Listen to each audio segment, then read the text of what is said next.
Things are once again getting a lot worse for MrBeast right now. Just as everything seemed like it was starting to cool off regarding MrBeast, a huge class action lawsuit has just been revealed regarding MrBeast, Amazon, and Beast Games. Around the same time of this, there has also been a lot of backlash towards MrBeast as he announced a new product with Logan Paul and KSI called Lunchly. I'm going to go over that really quick so we can get to the issue with the lawsuit. So this situation went viral on Twitter. Dexerto posted MrBeast, KSI, and Logan Paul are releasing Lunchly, a Lunchables competitor. It will feature Prime, Feastables chocolate, and a variation of food. And then it looks like they shared some prototypes. There's one with turkey and cheese and crackers, another one with nachos, and then one with pizza, and then each one features a chocolate Feastables bar and a Prime drink. A popular creator known as Dan TDM made a quote tweet of this and stated, "What happened to YouTubers, man? I can't not say anything anymore. This is selling stuff for the sake of making money. Simple. How does this benefit their fans? This is selling crap to kids who don't know better than to trust the people who are selling it to them. Do better." To which Logan Paul chimed in and stated, "I'll tell you what happened to YouTubers. We spent part of our lives creating content and building our brands. Now we want to build businesses. You didn't say anything when Lunchables faces bans for allegedly containing lead, but when we create a better version, you're upset? Then don't eat it." This entire issue does not even compare to the severity of what we're about to get into, and I know that one thing being worse than the other doesn't make the other thing okay, but the biggest issue I find in this is the fact that MrBeast replied to a tweet by Drama Alert that stated, "YouTubers are not happy with MrBeast, KSI, and Logan Paul's new product." He quickly replies to this, but has been radio silent to everything else going on, at least at the time of recording this video. Lunchables sells hundreds of millions of units and countless people eat it. Our goal is to give people a better for you alternative to it. Our turkey meal, for example, is 80 less calories, 60% less sugar, more electrolytes. We use real cheese, they use cheese product, they can't call it cheese, higher quality meat, etc. Obviously, eating fresh chicken and broccoli is healthier, but if someone is going to eat a pre-made meal like this, which millions of people do through Lunchables, then I think giving them a higher quality version at roughly the same price is a net good in my opinion, and why we launched Lunchly. Also, as we get economies of scale and can get things cheaper, we will be only improving the product more and more. The only thing I can say here is that I don't think he has a lot of trust with people right now, not just because of the elephant in the room, but also because he tried this pitch with his chocolate. There was a different recipe when he first launched it, pitched it as something that is healthier than alternative chocolates, and then eventually it became just as unhealthy, if not worse, than chocolates like Hershey's, for example. There is a lot more that I can say and get into regarding the Lunchly issue, as many other large creators have spoken their minds about this situation, and I'm sure as time goes on this will probably lead down a huge rabbit hole, but for now I really want to dive into this lawsuit, which is over 50 pages long. I'm going to be highlighting what I find to be the most interesting parts of this, and there are quite a lot. So let's just get started, because we're going to be here for a little while.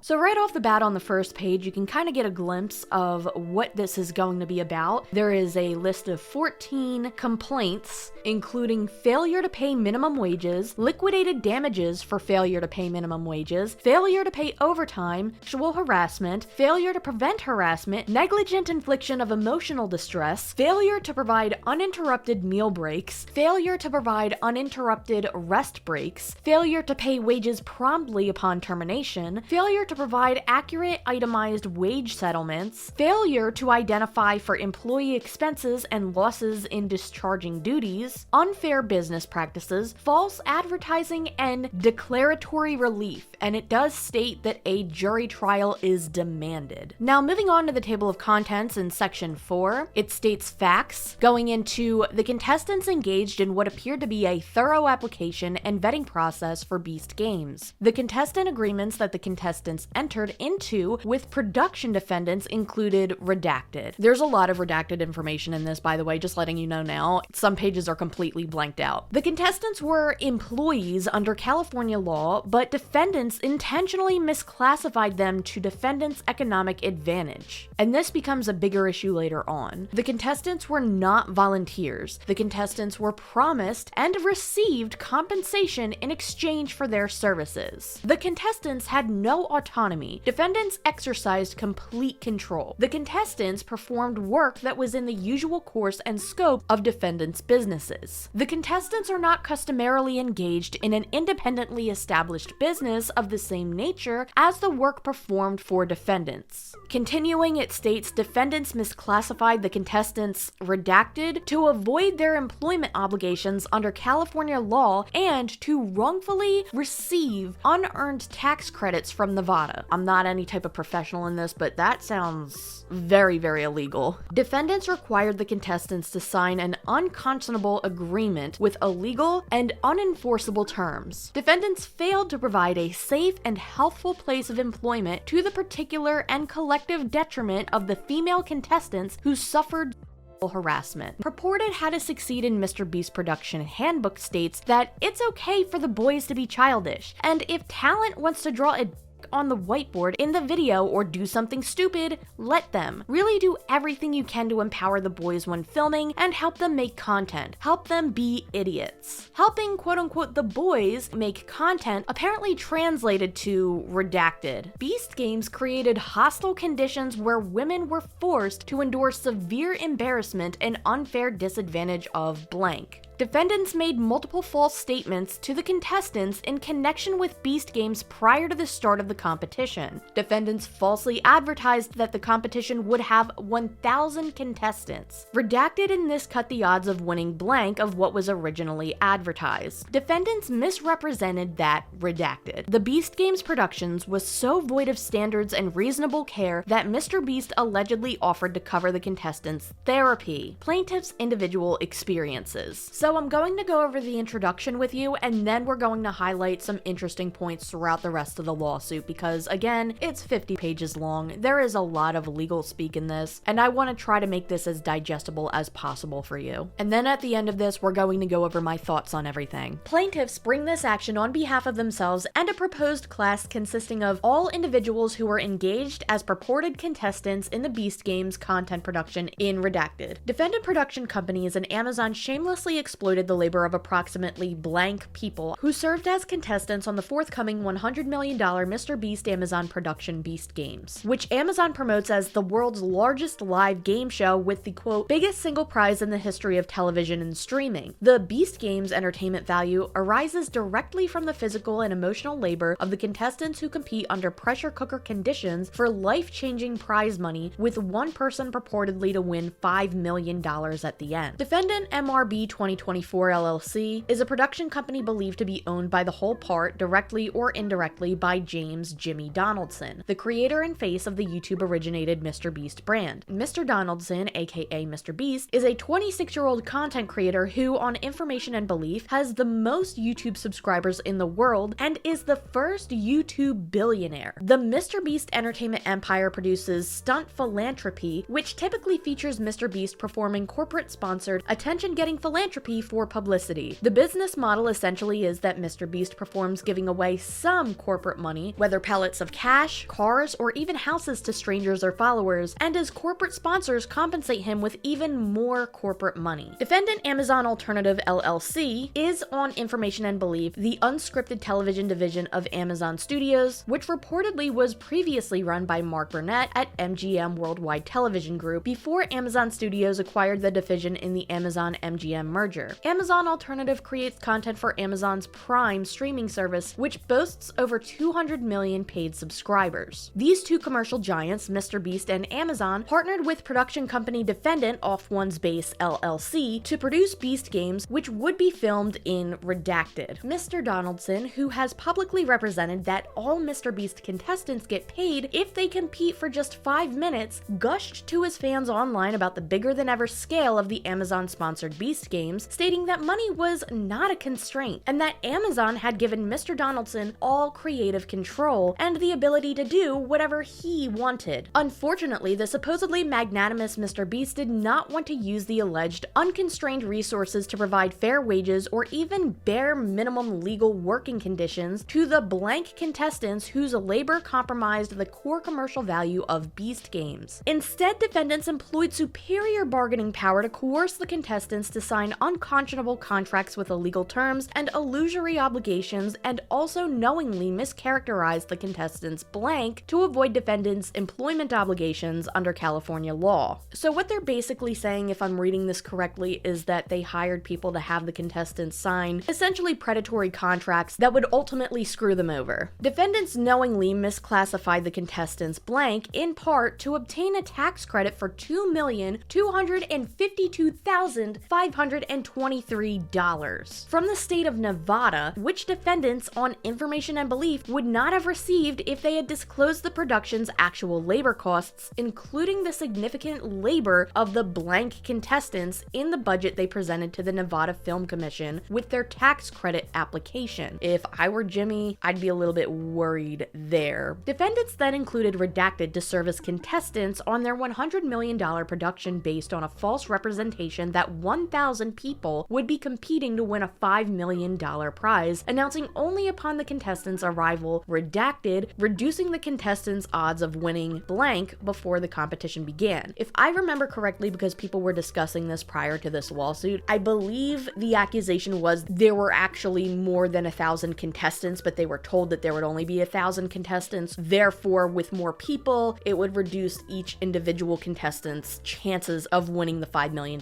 prize. Defendants further relied on misclassification as a false justification to avoid paying employment taxes and spare the production the costs of implementing various employment protections required under California law, including minimum wages, overtime, mandatory meal and rest breaks, workers' compensation benefits, itemized wage statements, and timely payment of wages and reimbursement, among other things. This might be one of the biggest takeaways from the lawsuit that we see throughout this entire thing. This is definitely a highlight for sure, because this is a really big accusation. The tax thing is also a really huge accusation, to be fair. Defendants then subjected the contestants to unreasonable, unsafe, and unlawful employment conditions. On blank, defendants began the Beast Games by blank, where the contestants were held under strict control and surveillance for days on end. The rest is redacted. During the Beast Games engagement, the on-set production staff maintained the strictest control over the contestants, redacted, denying them all privacy and access to the outside world. The contestants were fed sporadically and sparsely. They were not given adequate access to hygienic products or medical care. The New York Times reported that over a dozen people who participated in the first installment of Beast Games said they had not received adequate food or medical care, and that some competitors had suffered injuries from the physical challenges. The female contestants particularly and collectively suffered as a result of the defendants' actions. The Beast Games work environment systematically fostered a culture of misogyny and sexism where production staff did nothing while redacted. Female contestants were also denied blank, which I know this is redacted, but it was also made public in other videos and articles. I believe this is regarding someone who was denied their feminine hygiene products and their underwear, and I'm only sharing this because this has been made public in articles and in other YouTube videos and in my previous YouTube video as well, which is really messed up, by the way. But it continues to say, defendants callously dismissed blank, which again, I assume is referring to that situation. Defendants' violations of California law have caused common injuries in fact that are redressable and conducive to resolution as a class action where all of the following material facts are common to all contestants. Defendants offered the contestants equivalent compensation for equivalent labor. Defendants misclassified the contestants in a uniform manner. Defendants subjected all of the contestants to the same material working conditions, including a hostile work environment for the female contestants. Defendants have improperly denied or delayed the contestants overdue wages, penalties, and/or reimbursements. The plaintiffs have filed this action using pseudonyms and applying conservative redactions that limit public viewing in a good faith effort to comply with defendants' overboard confidentiality provisions, which plaintiffs allege are unenforceable, as well as to preserve the confidentiality and privacy interests of the plaintiffs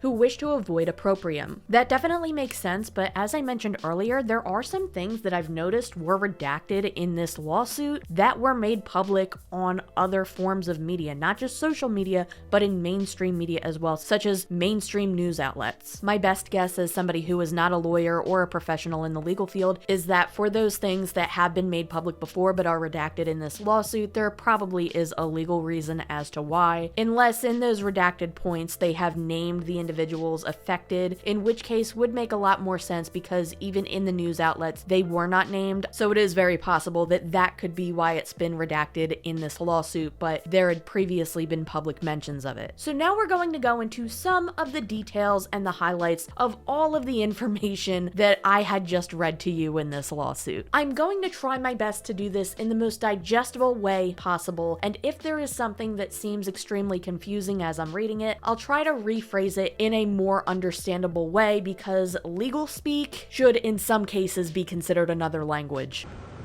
Why don't you explain this to me like I'm 5? Which, by the way, being a victim of a serious injury isn't just a painful experience, it can also be an extremely stressful one. One day, a teacher was on her way home from work while she was getting off of the highway and heading towards a stoplight. When she approached the stoplight, her car was rear-ended by a distracted driver. This caused her 2 injuries, one in an area between her spine and her pelvis, and another injury in her neck. Due to these injuries, she was having trouble with stability and pain management, especially while sitting and walking. And this ultimately affected her ability to continue doing her job that she loved, teaching her class. When fighting for compensation, she was originally offered $200,000 for her life-altering injuries. But with Morgan & Morgan fighting for her, they took the case to trial and they ended up achieving $2.6 million instead. If you've ever gotten into an accident, your injury could be worth millions, and Morgan & Morgan has your back if you become their client. Morgan & Morgan is America's largest injury law firm with over 1,000 lawyers working in all 50 states. And with dealing with cases, Morgan & Morgan doesn't just settle for lowball offers either. Morgan & Morgan has achieved significant verdicts for victims involved in life-altering injuries. This includes over $12 million in Florida, being 34 times the highest insurance offer, and $26 million in Philadelphia, being 40 times the highest insurance offer. And the best part is, the fee is completely free unless you win your case. That means no expensive upfront charges. So like I said, if you ever got seriously hurt, your case could be worth millions. And you're only a few clicks away from potentially changing your life. And it's so easy to do. You can start your claim now with Morgan & Morgan at forthepeople.com/Mimi. You can find the link in the description below. Thank you so much to Morgan & Morgan for sponsoring today's video. The contestants engaged in what appeared to be a thorough application and vetting process for Beast Games. The contestants who were selected and agreed to serve as contestants on the Beast Games 2024 production participated in what at the time appeared to be a thorough application and contestant vetting process. Once accepted, the contestants were required to put their lives on hold to provide labor exclusivity for defendants in exchange for compensation and a chance to win a $5 million prize on Beast Games. The contestants incurred supposedly reimbursable business-related travel expenses, for which many, including contestant 2 and contestant 3, have not yet been reimbursed. The contestants were employees under California law, but defendants intentionally misclassified them to defendants' economic advantage. Defendants wrongfully and willfully misclassified, and on information and belief, continue to wrongfully misclassify the contestants, redacted, although they should legally be classified as employees. The contestant agreement states on its face that the contestants blank, but the agreement was in fact an employment agreement whereby defendants Amazon, Off One's Base, and MrBeast were the actual employers of the contestant employees. The contestants were not volunteers. The contestants were promised and received compensation in exchange for their services. On information and belief, each of the defendants is a for-profit company in the business of making audio-visual programming, including for the distribution on the video platform YouTube and Amazon Prime Video, among other video platforms. The contestants were promised and received compensation in exchange for their redacted on the Beast Games production. Additionally, Mr. Donaldson made public statements online that he had unconstrained control over Beast Games, and Donaldson had established a pattern and practice of compensating everyone who competes in the MrBeast competitions, win or lose, even if they competed for only 5 minutes. The contestants were not working working for free for the Beast Games for any humanitarian or any other public service or charitable objective. Defendants hired the contestants to work as contestants on a reality competition show. The contestants, in reality, were the essential labor component to the entire production. Their work on the show was the entertainment product that the defendants were marketing and selling for public consumption and profit. The contestants were told that if they had accepted the opportunity to work for defendants, they would have to be available for blank, and while they were working for the defendants, they would not be able to accept any other employments. Defendants compensated the contestants throughout the course of Beast Games production with both in-kind compensation as well as cash compensation, with defendants promising blank to every contestant that blank. Defendants have since requested and plaintiffs had provided blank from the contestants to pay them to also reimburse them for their expenses. Contestants 2 and 3 have to date still not been reimbursed for out-of-pocket expenses they incurred for blank. As a result of the combination of foregoing, the contestants cannot be properly characterized blank, rather they were at all relevant times employees who worked at the direction and control of each of the defendants, and for these defendants, ultimate profit. So I really think what they're trying to get at here is the accusation that these contestants weren't treated as employees, but by all legal definition they were employees, and this goes into the accusation of allegedly misclassifying them as non-employees for tax reasons. I'm hoping to see more of that later on in this document, but continuing, the contestants had no autonomy, defendants exercised complete control. Defendants exercised total control over the manner, means, and timing of the work performed by the contestants by controlling essentially every aspect of their lives during the production of the show. And pretty much every example in the next part of this is redacted, so we're going to move on. When and where. Defendants required the contestants to be physically present on specific dates and times around the clock at locations dictated, controlled, and supervised by defendants, and which dates and locations blank. Defendants further required plaintiffs to dedicate all of their time to the production during the production period, requiring them to miss work if they had other jobs. So much of this page is redacted that it's nearly impossible to read coherently, so basically I'll sum it up as there seemed to have been a lot of control by the staff, even with the contestants' privacy. Under the section Control Over Meals, you can actually read one full sentence that states, "The limited sustenance that defendants provided afforded an unreasonable and insufficient caloric intake which collectively and in a uniform manner endangered the health and welfare of the contestants." In other words, they were claiming that the production team was not feeding the contestants proper meals and they were going hungry, which is something that again was discussed publicly in different articles, outlets, and social media posts. There's also a mention of control over clothing, control over sleeping arrangements, claiming that defendants controlled where, how, and whether the contestants slept. Contestants were filed into redacted where they slept overnight in blank. There's so much redacted. Control over medications and recreational substances, and again, there has been very public mention of this in mainstream media outlets that there were contestants that claimed they did not get their medications on time. The contestants were exposed to dangerous circumstances and conditions as a condition of their employment. Even without considering whatever confidential conditions existed behind closed doors while the Beast Games was being filmed, the contestants were subjected to dangerous conditions within the course of their employment. As local news reported, many contestants found it was the poor set conditions rather than the challenges themselves that proved to be the main difficulty. The contestants were penned into enclosed spaces with blank under conditions where they were underfed, overtired, blank, and competing in stressful and exhausting challenges for a cash prize that could change their lives. The danger, moreover, was exacerbated by defendants' seeming failure to conduct background checks. There is one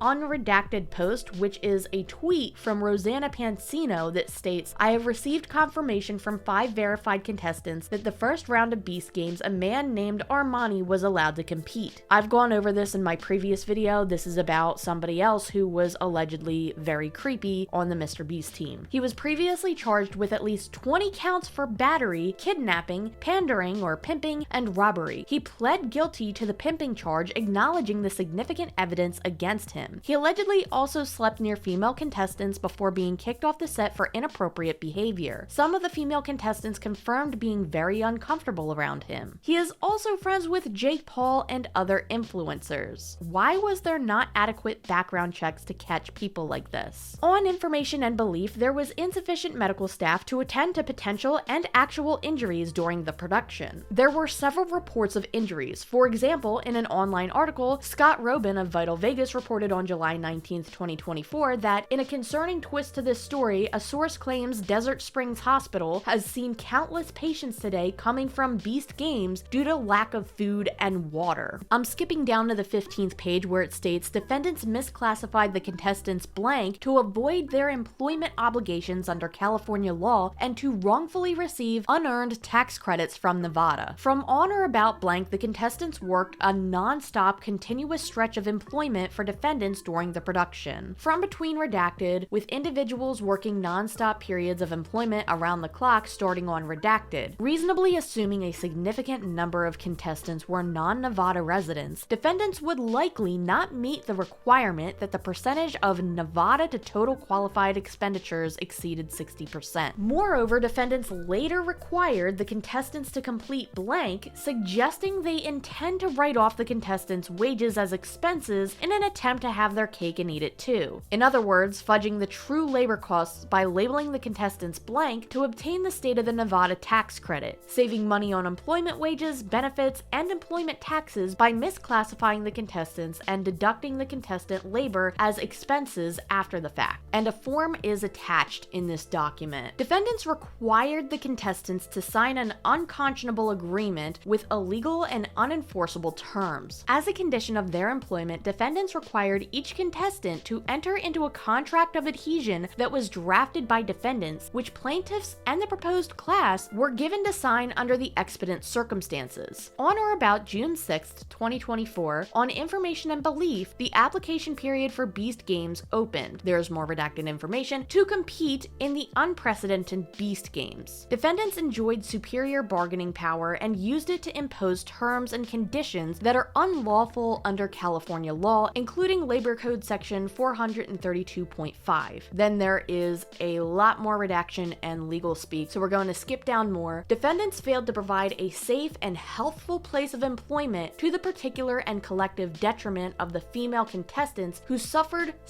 harassment. Production defendants created working conditions that jeopardized the safety of workers, including by not providing sufficient food or drink, taking away access to blank, not having adequate medical staff on site, and not providing reasonable medical care, forcing them not to sleep, and forcing them to participate in games that unreasonably risk physical and mental injury. I'm wondering if that redacted is the feminine hygiene products, but I'm not sure. Again, that was made very, very public, and that's the only reason why I'm bringing that up. I just find it so weird that they're not mentioning it, but there has to be some legal reason or something as to why it's not mentioned in this lawsuit, but it is a very public and well-known thing. Production defendants additionally created a toxic and hostile work environment for, in particular, female contestants who suffered blank, as well as harassment throughout the production, as more fully detailed below, which was not only noticed but allowed and even blank by the production defendants blank. And apparently this was allowed because of marching orders from the top. It then goes over the MrBeast handbook, which we have gone over in a previous video, but I'm going to read part of this out anyway. Purported How to Succeed in MrBeast Production Handbook states that it's okay for the boys to be childish, and if talent wants to draw a dick on the whiteboard in the video or do something stupid, let them. Really do everything you can to empower the boys when filming and help them make content. Help them be idiots. A document that appears to be a MrBeast employee handbook written in the first person from what appears to be Mr. Donaldson's perspective, titled How to Succeed in MrBeast Production, was published on the internet on August 13th, 2024 by YouTube creator Rosanna Pansino, who alleges that she received it and confirmed its authenticity with two MrBeast employees. I'm gonna cut it short here for a second because I was under the impression that there was a correction that this wasn't an employee handbook, but that it was a production manual, so now I'm confused.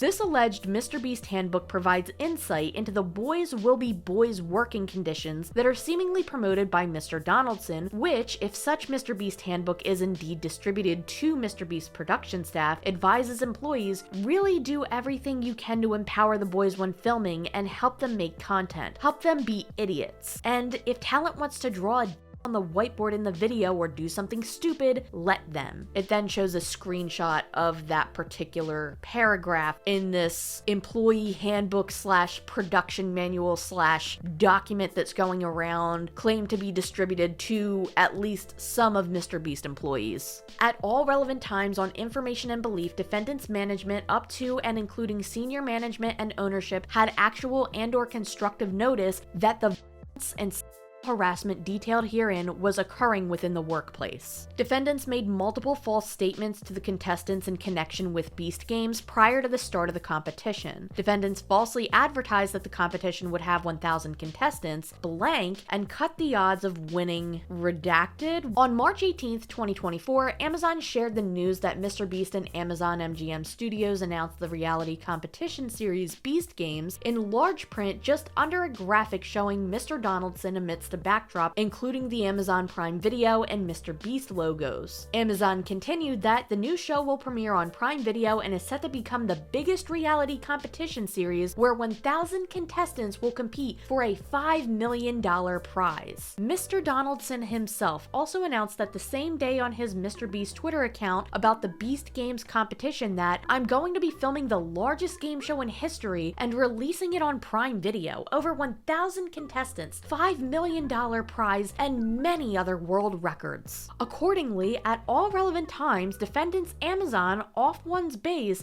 and MrBeast held themselves collectively as the creators, promoters, and producers of the Beast Games, and all did so in order to profit from the endeavor. Defendants widely promoted right through the first day of the Beast Games competitions that there would be 1,000 people competing. However, contestants who had traveled blank, having blocked off blank that was required by defendants to compete in Beast Games, only first found out when the competition started that blank, which again, this is what I'm assuming is related to the redaction, is that there was a larger amount of people than 1,000. And the whole point it seems like they're trying to get out here is that this was falsely advertised and people were given hope that they had a 1 in 1,000 chance opposed to maybe a 1 in 5, 10, or however many thousand people there actually allegedly were. This did not sit well with the contestants, who made their feelings known to the New York Times reporter, who reported that right from the start things seemed off. Some contestants said they had originally been told that the competition would have 1,000 participants. This was also the figure advertised by Prime Video earlier this year. The rest is redacted, but it's a quote from a public article. Again, this correlates with what I just mentioned earlier. Defendants misrepresented that reasonable meal needs would be met. The Beast Games production represented in the Beast Games rules packet that the blank would be provided by defendants. Defendants failed to mention, however, that these blank, if they could be called that, would be infrequently provided and insufficient in the number of calories in each meal, where plaintiffs allege by way of example, redacted. Indeed, according to local news reports, multiple countless Beast Games contestants were taken to the hospital, including for dehydration. Scott Robin of Vital Vegas reported that local Desert Springs Hospital had seen countless patients coming from Beast Games due to lack of food and water, and that the production had allegedly denied food to diabetics, denied water to contestants, and at least 2 individuals had seizures as a result. The Beast Games production was so void of standards of reasonable care that MrBeast allegedly offered to cover the contestants' therapy. The foregoing acts by defendants created an environment during Beast Games that was so void of humane standards that defendants ended up volunteering to cover the cost of contestants' therapy. It was that bad. The combination of all of the foregoing created an environment in which the contestants suffered severe emotional distress. Defendants, apparently aware of the severe distress they caused the contestants by their lack of reasonable care in conducting the production, allegedly offered to cover the contestants' therapy. Pansino has reported on alleged contestants informing her that defendants knew it was bad because they also offered to provide therapy sessions using their own insurance. A screenshot of one of Rosanna Pansino's videos was attached, and the video was titled "The News About MrBeast Beast Games is Disturbing," and the timestamp of this screenshot at 4:09 states, "They knew it was bad because they also offered to provide therapy sessions using their own insurance. And it wasn't Amazon Prime that called me, it was the MrBeast crew." There are several more pages that are mostly redacted, so aside from a ton of redacted information, here's what seems to be the biggest highlights from this lawsuit. There are accusations that they have purposefully misclassified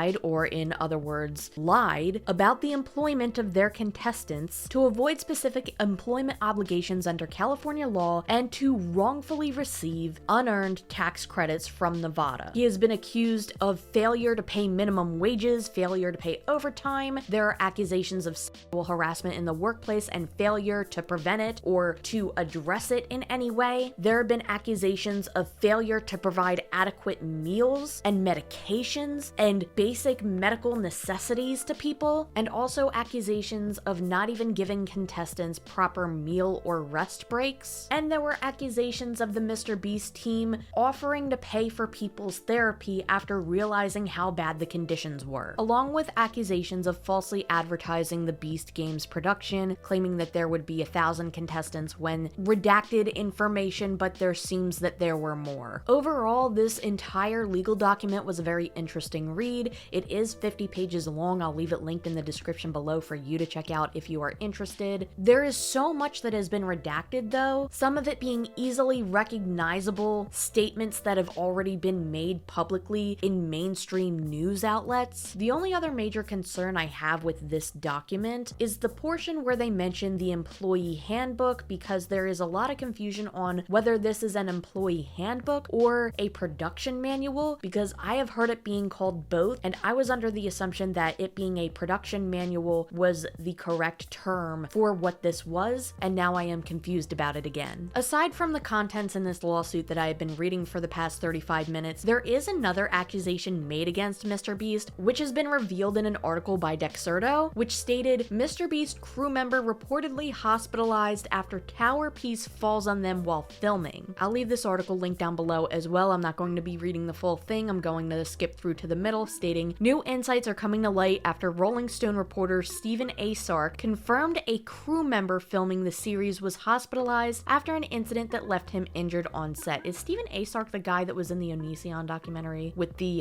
Pokemon shirt? I digress. According to A. Sark, the accident took place at the end of filming on September 11th, 2024, when a 6x6 piece of a tower fell on an unnamed person. At the time of writing, A. Sark claims that they are still in the hospital, and a spokesperson for MrBeast has reportedly declined to comment on the matter. Listen, I don't know for sure if MrBeast has any intention of responding to all of the things that have been coming out about him over the past, 2 months now. There have been rumors that he has been planning a response, but I have no concrete evidence confirming that. But it seems like every 5 minutes, more and more keeps happening. So if he is planning any type of response, I can imagine that his team isn't going to be providing any public comment because he's more than likely working on his 18th draft by now. In the meantime, it seems that he is continuing to post on his YouTube channel. Now, these videos could have been made far in advance, or he just doesn't care and he's still posting because he knows that despite everything going on, he has a dedicated fan base of millions upon millions of people who will still consume his content. The last thing that I want to go over is an update that I actually provided in my mashup video that I have since taken down because pretty much every story in that video is a story I want to cover in greater length. With that being said, I'm going to add that topic that I had put in that mashup into this video in case you missed it. It regards the Dogpack 404 video and a correction that has been made that I think is very important to share as somebody who has discussed his coverage in my first MrBeast video. I did want to go over some information that I kind of mentioned a little bit in my last video, which regards the third video that Dogpack 404 made. There was a portion of my video where I discussed an individual accused of DV. Allegedly, he could not confirm it, and in my video I stated,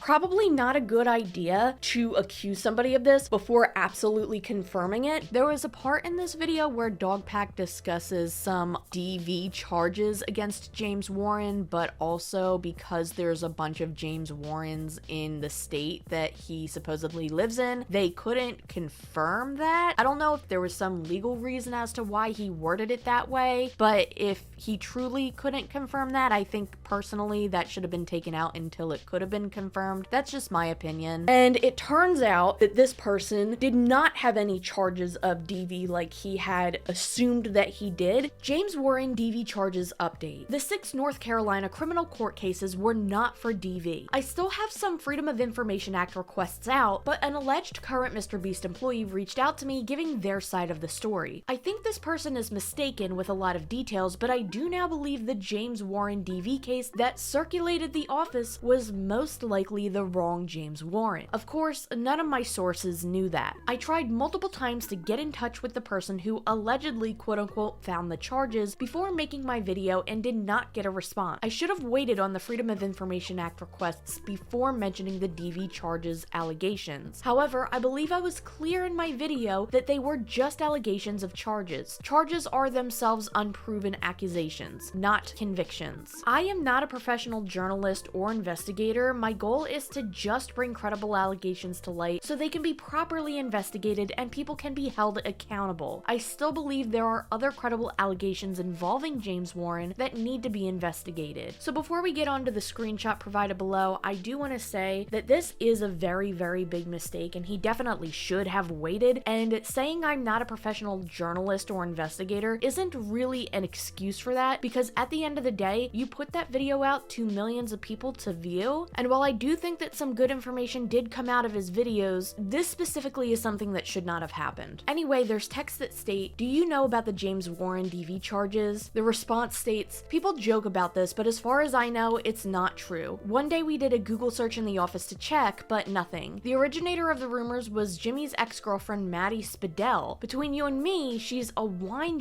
and always wanted to gossip on set. She told me a lot, but everyone has to be nice to her because she was dating Jimmy. If you can't tell by now, MrBeast is filled with gossip, rumors, and toxic crap. New rumors every day. I heard Blank found the charges and other corroborated, but okay. What do you know about LaKoya Hill? Blank is a saint. I was very close with her. She was there when we Googled, but that domestic case was another James Warren. Jokes were made, but it wasn't him. Yeah, those quote-unquote jokes seem to convince a lot of people. I've also heard from people who have witnessed James' domestic firsthand. Even though there are so many people coming out with their experiences about MrBeast, and there are some serious bombshells that have been dropped regarding MrBeast, such as the hiring of people and the way that he allegedly treats other employees and the MrBeast game situation in general, there are a lot of serious accusations that I definitely think deserve to be addressed. But when it comes to situations like this, it ultimately can derail this entire situation as a whole. If the other portions of the story are true, which by the way, I've gotten a little bit of flack for saying allegedly, if this is true a lot. I say that for two reasons. One, legally. Two, I can only go off of what is publicly available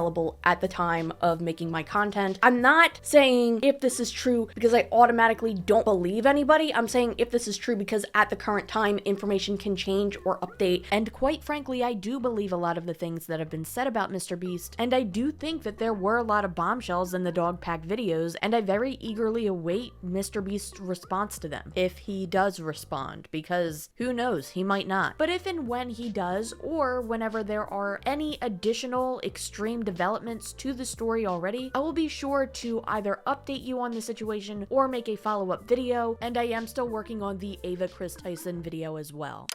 With that being said, thank you so much if you made it all the way to the end of this video. Thank you so much to everybody who has been supporting me over on Patreon and through memberships. I will be seeing you very soon with another video.